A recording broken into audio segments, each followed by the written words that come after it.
Terus balik ngalamar gawe penoy. Ngalamar gawe di mana gitu? Tuh di situ geus ngalamar di daerah Cimareme.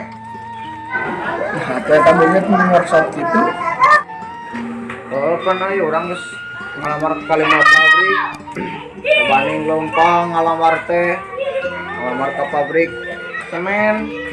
Cek satpamna teh lowongan cenah. Ngalamar ke pabrik jangkut urut. Sarua di lowongan. Terus ngalamar ke pabrik lain oge sarua kitu jawabanana. Yeur nanggo zaman ayeuna mah.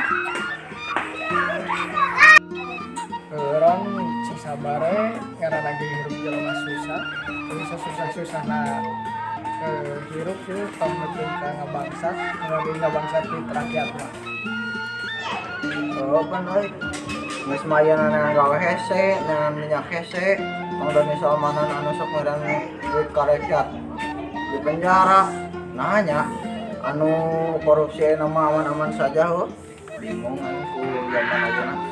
Geus weron sing sabar aya nama. Ngan aya nama ikhtiar deui sugan we jalan keluarna. Oh amin we pun sugan we atuh jalan keluarna we. Geus we mending ge ngilu gawe teh dua urang. Emangna gawe naon kitu?